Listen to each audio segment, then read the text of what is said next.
la frase de Kierkegaard que incomoda a cualquiera. Vivir es avanzar a ciegas. Hay una razón por la que te cuesta tanto decidir. No es pereza, no es falta de capacidad, y tampoco siempre es debilidad. A veces lo que te paraliza es algo mucho más profundo. Sabes, aunque no lo digas, que cada elección cierra otras puertas, que ningún camino viene con garantía y que vivir de verdad significa avanzar sin tener el mapa completo. Eso es lo que casi nadie te dice. Que una parte de tu ansiedad no nace porque estés roto, sino porque eres libre. Y la libertad, cuando se toma en serio, pesa. Pesa porque obliga. Pesa porque compromete. Pesa porque ya no te deja esconderte detrás de la excusa de que no sabías, no podías o no era el momento. Cuando entiendes que puedes elegir, también entiendes que eres responsable. Y ahí comienza el vértigo. Søren Kierkegaard, uno de los padres del existencialismo, vio esto con una claridad brutal. Para él, la vida solo puede ser entendida hacia atrás, pero debe ser vivida hacia adelante. Esa frase no es una postal bonita para redes. Es un golpe filosófico. Quiere decir que jamás tendrás toda la información antes de actuar. Quiere decir que la comprensión llega tarde. Quiere decir que el presente nunca se deja dominar del todo. Y quiere decir, sobre todo, que vivir es comprometerse con decisiones que solo mucho después revelarán su verdadero sentido. Ese es el drama silencioso de millones de personas. Quieren entenderlo todo antes de moverse. Quieren saber si esa relación saldrá bien antes de amar. Quieren saber si ese proyecto funcionará antes de empezar. Quieren saber si esa ciudad será la correcta antes de mudarse. Quieren saber si ese cambio los hará felices antes de dar el paso. Pero la vida no funciona así. El futuro no se entrega por adelantado. No existe una versión segura de la existencia. Entonces aparece la ansiedad, aparece el cansancio mental, aparece la necesidad de controlar, de revisar, de darle otra vuelta, de pedir otra opinión, de esperar una señal, y poco a poco la persona se convence de que su problema es que piensa demasiado, cuando en realidad su problema es más íntimo. No acepta que vivir incluye no saber. Este guión no está hecho para calmarte con frases vacías. Está hecho para mostrarte algo más útil, que una parte de tu malestar emocional puede ser interpretada no como un error de tu sistema, sino como una llamada de tu conciencia. Una invitación incómoda a madurar, a dejar de pedirle a la vida lo que la vida nunca promete, a sostener la incertidumbre sin derrumbarte, a descubrir que no necesitas certeza absoluta para avanzar con dignidad. Porque tal vez la pregunta no sea, ¿cómo elimino toda mi ansiedad? Sino, ¿qué me está diciendo esta ansiedad sobre mi relación con la libertad, con el tiempo, con el miedo y con la responsabilidad de ser quien soy? La tesis de este guión es clara. Gran parte de la angustia moderna no proviene de tener demasiadas opciones, sino de no haber aprendido a habitar la libertad sin exigirle a la existencia una certeza que nunca podrá darnos. El ser humano sufre porque quiere garantías en un mundo que solo ofrece posibilidad. Quiere seguridad total en una vida que debe ser vivida hacia adelante. Quiere comprender antes de actuar, cuando la comprensión casi siempre llega después. Desde esta perspectiva, la ansiedad no es únicamente un problema a silenciar. A veces es el síntoma de una conciencia que ya percibió algo verdadero, que elegir importa, que el tiempo no se detiene, que cada día implica renuncias, que el futuro está abierto y que nadie puede vivir por ti. El error aparece cuando, en vez de escuchar ese mensaje y transformarlo en lucidez, conviertes la angustia en parálisis, en evasión o en dependencia de certezas imposibles. Kierkegaard comprendió que la angustia está conectada con la libertad. Kant, desde otro lenguaje, mostró que la paciencia y el autocontrol son una forma de fortaleza silenciosa frente a la tiranía del impulso. Epicuro advirtió que gran parte del sufrimiento nace del deseo desordenado y de la incapacidad para valorar lo presente. Einstein, con su metáfora de la bicicleta, recordó que el equilibrio se mantiene en movimiento. Y la filosofía terapéutica contemporánea insiste en que el malestar no siempre debe ser apagado de inmediato, porque muchas veces contiene el mensaje exacto que necesitas escuchar para reorientar tu vida. El objetivo de este guión es ayudarte a reinterpretar la ansiedad existencial no como una condena, sino como una puerta hacia el autoconocimiento, la responsabilidad interior, la paciencia, el criterio y la acción valiente. No para romantizar el sufrimiento, sino para dejar de vivir como si la única manera de estar bien fuera no sentir nada. Capítulo 1. El vértigo de elegir. Kierkegaard entendió algo que sigue siendo devastadoramente actual. La angustia no aparece solo cuando algo externo te amenaza. Muchas veces aparece cuando te das cuenta de que podrías hacer algo, cuando percibes que eres libre, cuando comprendes que no estás completamente determinado y que hay múltiples posibilidades abiertas frente a ti. Eso cambia todo, porque mientras crees que no hay nada que hacer, el sufrimiento tiene una forma clara. Puedes quejarte, resignarte o culpar al mundo, pero cuando reconoces que sí puedes actuar, aunque sea parcialmente, aparece una carga nueva, la de la responsabilidad. Ya no basta con sobrevivir, ahora tienes que elegir. Y elegir no es simplemente seleccionar entre opciones agradables. Elegir es matar versiones de ti mismo. Es decirle no a caminos que también podrían haberte construido. Es apostar sin saber el resultado final. Es comprometerte con una posibilidad dejando atrás otras. Por eso tanta gente se siente exhausta sin haber hecho casi nada. Pasan el día intentando no elegir de verdad. Revisan una y otra vez. Dudan. Posponen. Analizan hasta vaciar la experiencia. Buscan la señal perfecta. Esperan el momento ideal. Pero debajo de toda esa aparente prudencia suele esconderse una fantasía infantil. Quiero que la vida me garantice que no me equivocaré. El problema es que esa garantía no existe. La frase de Kierkegaard, la vida solo puede entenderse hacia atrás, pero debe vivirse hacia adelante, señala precisamente eso. Solo después comprendes. Solo después unes los puntos. Solo después ves por qué aquella pérdida te obligó a madurar. Por qué aquella traición te hizo más lúcido. ¿Por qué aquella renuncia te salvó? ¿Por qué aquel fracaso te sacó del autoengaño? Pero en el momento presente no lo sabes. Y sin embargo tienes que vivirlo. Por eso vivir implica una cierta valentía trágica. No la valentía cinematográfica del héroe que todo lo puede, sino la valentía más humilde de quien sigue andando sin una certidumbre total. La valentía de quien acepta que no sabrá de antemano si ama a la persona correcta, si tomó el camino más rentable o si su decisión será aprobada por todos. La valentía de seguir, aún así.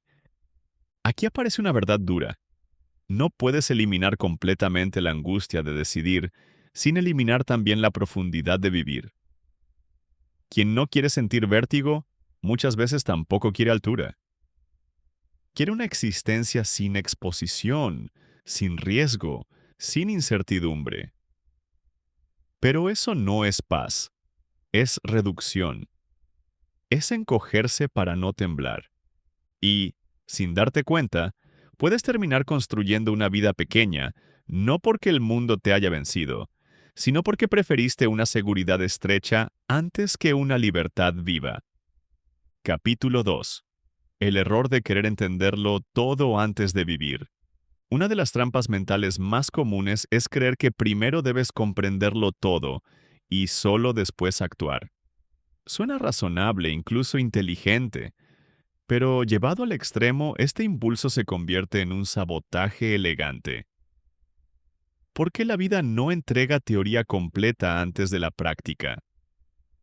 La teoría también se descubre en el movimiento. Muchísimas personas viven esperando una claridad absoluta que jamás llega. Piensan que cuando por fin entiendan bien, entonces se animarán a amar, a cambiar, a empezar, a soltar, a hablar, a irse, a quedarse. Pero la verdad es que buena parte de la comprensión solo nace cuando ya te has involucrado. Hay cosas que solo entiendes atravesándolas. Esto aplica al trabajo, al amor, al duelo, a la vocación, a la fe, a la identidad, a la madurez. No entiendes del todo una relación desde fuera. No entiendes del todo tu miedo hasta que lo enfrentas.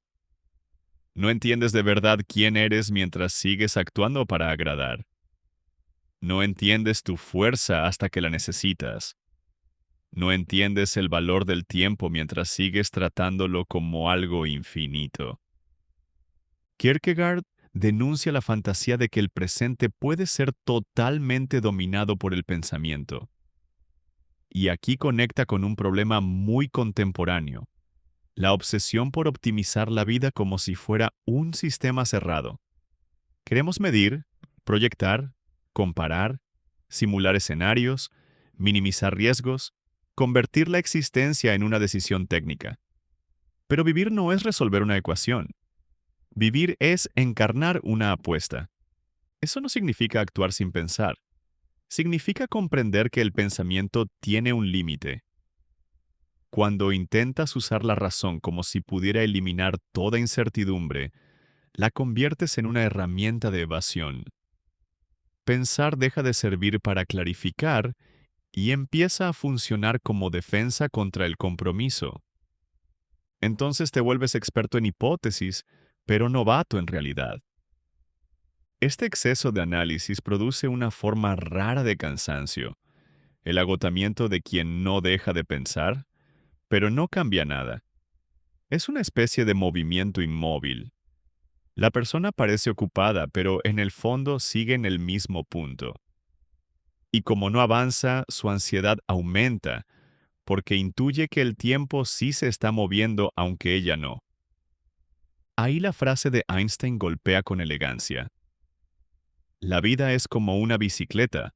Para mantener el equilibrio debes seguir moviéndote. El equilibrio no surge de la inmovilidad perfecta, surge del ajuste continuo, del avance, del pequeño temblor corregido a tiempo, del movimiento con conciencia.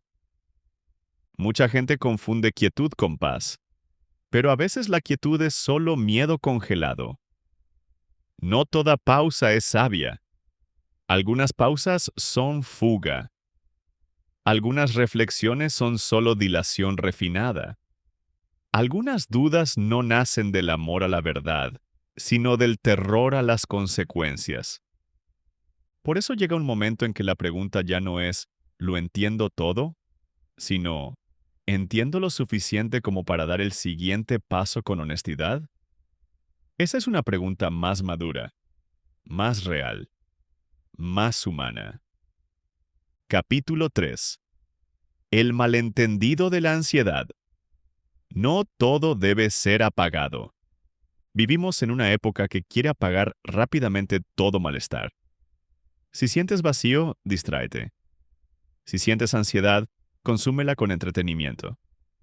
Si sientes incomodidad, anestésiala con estímulos. Si algo duele, que deje de doler cuanto antes. Y aunque hay sufrimientos que requieren atención clínica seria y tratamiento profesional, también es cierto que hemos creado un reflejo peligroso: tratar todo malestar como un enemigo absurdo que debe desaparecer antes de ser comprendido. La filosofía terapéutica contemporánea ha recuperado una intuición muy antigua. El malestar emocional muchas veces tiene contenido. Tiene sentido. Dice algo. Señala una fractura, una incoherencia, una necesidad, un autoengaño, una renuncia pendiente. Si lo apagas sin escucharlo, quizá dejes de sentir por un rato, pero tampoco aprenderás. Esto no significa glorificar el dolor ni demonizar la ayuda médica.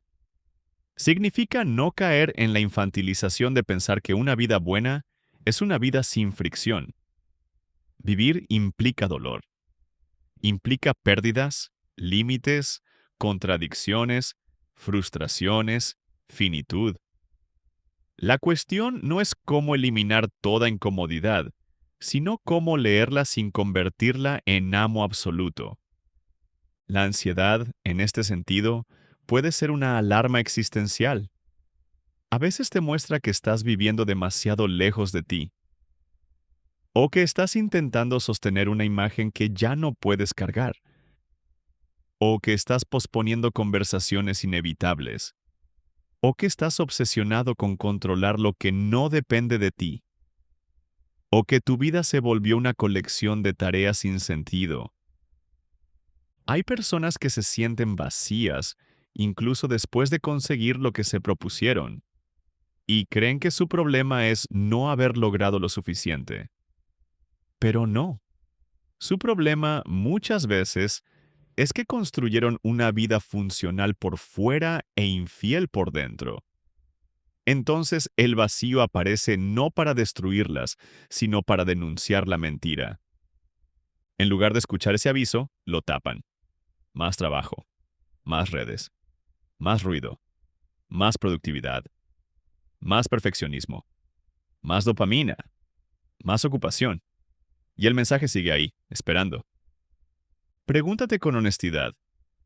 Cuando sientes ansiedad, ¿qué estás intentando no mirar? ¿Qué pregunta aparece debajo?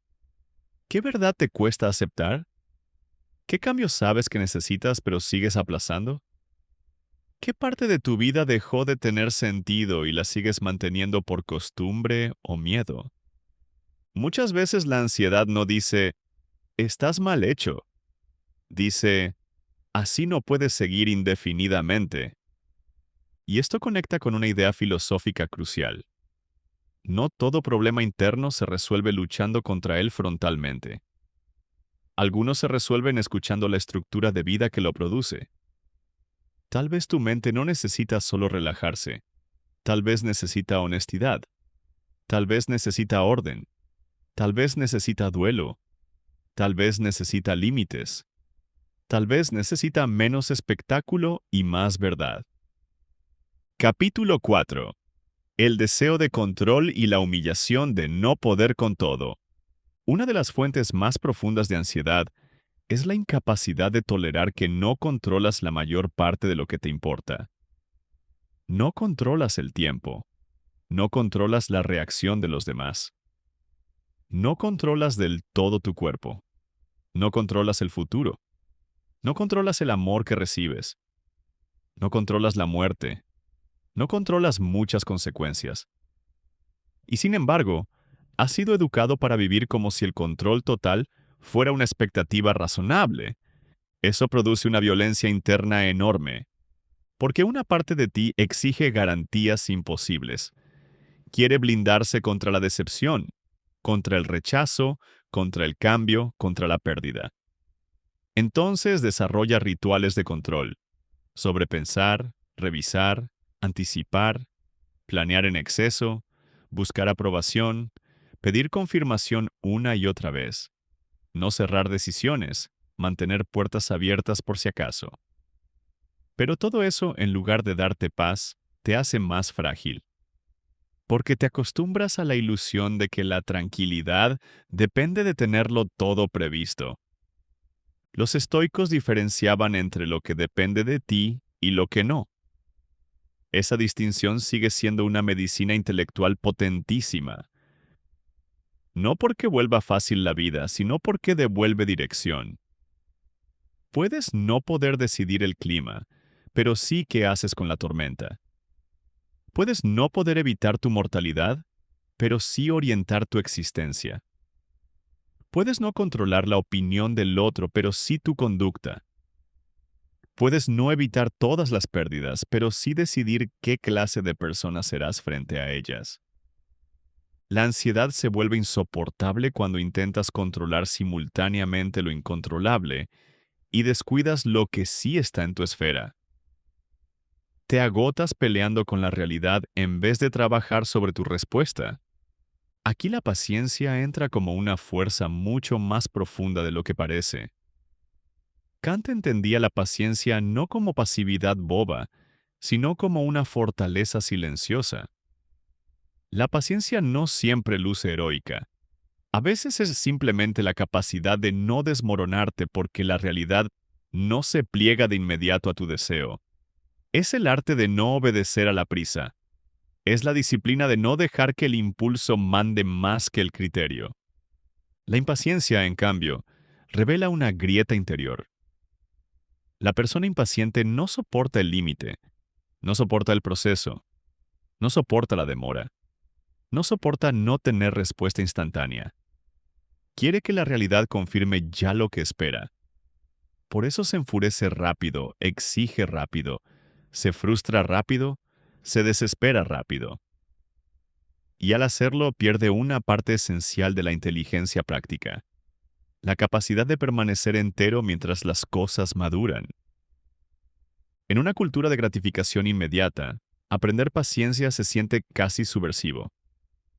Pero sin esa paciencia te conviertes en esclavo del momento. Respondes antes de entender. Huyes antes de sentir. Rompes antes de conversar.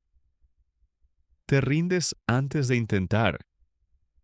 Y luego llamas destino a lo que en parte fue falta de resistencia interior. La paciencia no resuelve todo, pero te evita empeorar muchas cosas. Y sobre todo, te entrena para una verdad difícil. ¿No necesitas controlar todo para vivir con dignidad? Necesitas presencia, criterio y capacidad de sostener el tiempo sin convertir cada incertidumbre en catástrofe. Capítulo 5. La trampa de la carencia. Siempre falta algo. Otra razón por la que la ansiedad moderna crece tanto es que hemos aprendido a vivir desde la carencia. Siempre falta algo. Si no falta dinero, falta validación. Si no falta validación, falta emoción. Si no falta emoción, falta propósito. Si no falta propósito, falta perfección. La mente humana tiene una facilidad impresionante para trasladar el centro de gravedad hacia lo que no posee. Schopenhauer lo vio con crudeza. Pocas veces pensamos en lo que tenemos, pero siempre en lo que nos falta. Y Epicuro, desde otro tono, lo expresó con una sabiduría igual de poderosa. No arruines lo que tienes deseando lo que no tienes. Ambas intuiciones señalan una enfermedad espiritual profundamente actual. Nos cuesta habitar lo presente porque estamos hipnotizados por una promesa futura. Nos dicen que cuando tengas más, entonces descansarás. Cuando logres eso, entonces valorarás tu vida. Cuando llegues allí, entonces te permitirás respirar. Pero la mente educada en carencia jamás queda satisfecha. Se acostumbra rápido a lo conseguido y desplaza la meta. Lo que ayer parecía un sueño, mañana parece poco. Así se instala una ansiedad sin objeto fijo, una insatisfacción estructural. Esto tiene consecuencias devastadoras. Ya no puedes disfrutar una comida sin pensar en productividad. Ya no puedes leer sin pensar en cómo monetizar el conocimiento. Ya no puedes estar con alguien sin medir si cumple todos tus estándares. Ya no puedes mirar tu vida sin compararla con otra. El presente deja de ser experiencia y se convierte en evaluación constante. El resultado no es ambición sana, sino exilio de uno mismo. Epicuro proponía una corrección radical. Revisar los deseos, distinguir entre los necesarios y los vanos, aprender a valorar lo ya alcanzado. No era una filosofía mediocre ni resignada. Era una filosofía de sobriedad interior. Decía, en esencia, si no aprendes a disfrutar lo suficiente, ningún exceso te rescatará. Esto no significa renunciar a crecer. Significa dejar de tratar tu vida actual como un borrador indigno. Significa dejar de hablarte como si siempre estuvieras atrasado respecto a una versión ideal de ti mismo. Significa reconocer que la ansiedad de todavía no es suficiente no se cura necesariamente logrando más, sino aprendiendo a estar presente sin sentirte continuamente incompleto. Porque si tu relación contigo parte de la premisa de que siempre te falta algo esencial para poder estar en paz, vivirás esclavizado. En cambio, cuando empiezas a reconocer valor en lo que ya existe, tu cuerpo, tus vínculos, tus aprendizajes, tu tiempo, tu posibilidad de elegir, tu conciencia misma, aparece una calma distinta. No una calma pasiva, sino una calma fértil. La calma de quien avanza sin despreciar el terreno que ya pisa. Capítulo 6. Moverte sin garantías. El coraje sobrio de la madurez. Llegamos aquí al corazón práctico del guión. ¿Qué haces con todo esto? ¿Te quedas contemplando tu angustia como si fuera un cuadro interesante? ¿O aprendes a moverte con ella sin dejar que te gobierne? La madurez no consiste en dejar de sentir miedo. Consiste en no rendirle obediencia absoluta. Consiste en reconocer que nunca tendrás garantía total, y aún así, actuar desde lo mejor que comprendes hoy. Consiste en asumir que algunas decisiones dolerán, que algunas apuestas saldrán mal, que algunas personas no se quedarán, que algunos proyectos caerán, que algunos intentos no darán fruto. Y aún así seguir moviéndote, no por optimismo ingenuo, sino por fidelidad a la vida. La metáfora de Einstein vuelve aquí con toda su fuerza. La bicicleta no mantiene el equilibrio por tenerlo todo bajo control, sino por seguir en movimiento. El equilibrio no es la ausencia de tambaleo, es la capacidad de corregir mientras avanzas. Esto es profundamente humano. No necesitas una vida perfectamente clara. Necesitas aprender a reajustar. La persona madura no es la que nunca duda. Es la que no adora su duda. No la convierte en identidad. No la usa como refugio permanente. La examina, aprende y sigue. Tampoco idolatra la certeza. Sabe que incluso las grandes decisiones vienen atravesadas por zonas grises. Lo que la distingue no es saberlo todo, sino actuar con integridad dentro de lo que sabe. Esto implica una ética muy concreta. Hablar cuando toca, aunque la voz tiemble. Pedir perdón cuando corresponde. Soltar cuando una etapa terminó. Quedarte cuando huir sería cobardía. Renunciar cuando insistir ya es autoengaño. Descansar sin culpa cuando el cuerpo lo pide. Y avanzar aunque no tengas asegurado el resultado. Ese tipo de coraje no hace ruido. No suele dar titulares, pero transforma una vida. También implica aceptar algo incómodo. Ninguna versión de ti estará completamente terminada. Siempre habrá preguntas abiertas. Siempre habrá incertidumbre. Siempre habrá algo que no puedes resolver de una vez por todas. Y eso no es una tragedia. Es la condición normal de existir. La paz verdadera no llega cuando eliminas todo lo incierto, sino cuando dejas de tratar la incertidumbre como una ofensa personal.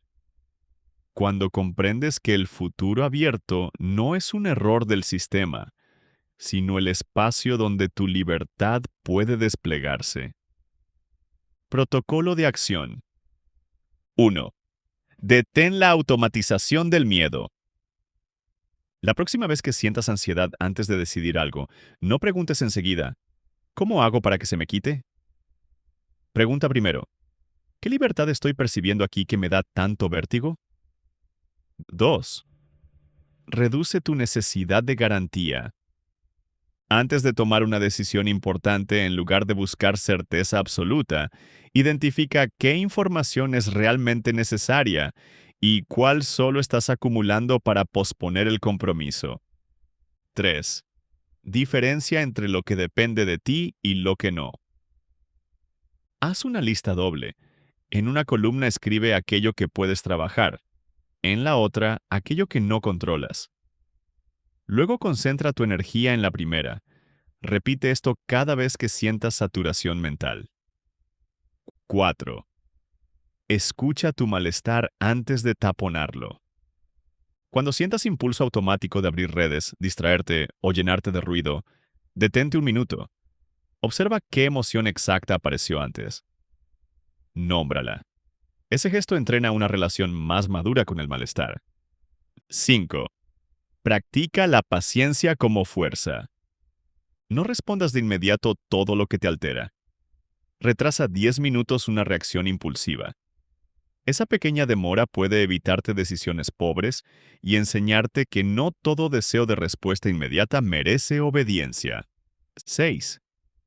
Revisa tus deseos. Escribe 3 cosas que hoy sientes que te faltan. Luego pregúntate, ¿esto es realmente esencial o estoy proyectando en ello una salvación que no puede darme? 7. Haz movimiento pequeño, no movimiento perfecto. Si hay una conversación pendiente, un proyecto detenido o una decisión aplazada, no esperes claridad total. Define el siguiente paso mínimo posible y hazlo. Solo el movimiento te dará nueva información. 8. Crea momentos de soledad sin pantalla.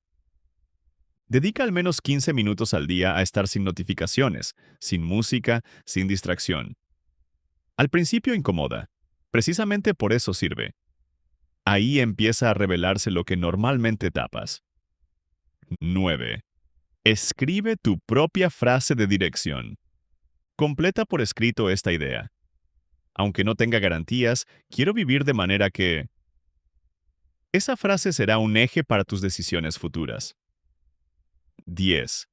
Acepta que entenderás más tarde. Repite esta verdad hasta que madure en ti. No necesito comprenderlo todo ahora para vivirlo con dignidad. La comprensión llegará, en parte, caminando. Quizá durante mucho tiempo has pensado que tu ansiedad era solo una señal de debilidad.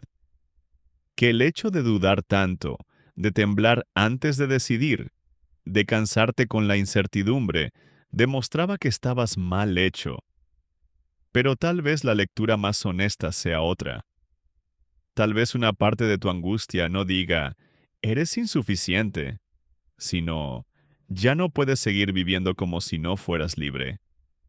Eso cambia por completo el relato, porque entonces tu tarea no es convertirte en una máquina sin miedo. Tu tarea es hacerte lo bastante consciente, paciente y valiente, como para no pedirle a la existencia un tipo de seguridad que jamás promete. Tu tarea es aprender a moverte sin poseer el final. Tu tarea es dejar de humillarte por no saber todo antes de empezar. Tu tarea es escuchar el mensaje de tu malestar sin arrodillarte ante él. Tu tarea es habitar la libertad sin convertirla en tormento innecesario. La vida no vendrá a explicarse por adelantado. La vida no entregará manuales completos. La vida no borrará la posibilidad del error.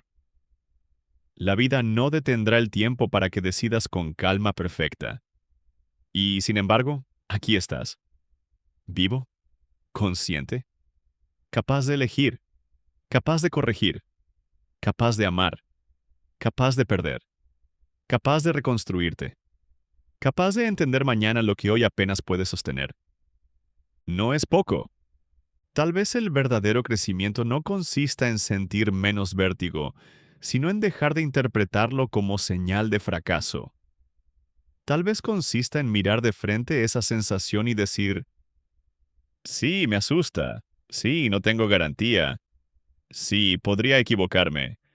Pero no voy a seguir entregándole mi vida al miedo de no tener certeza.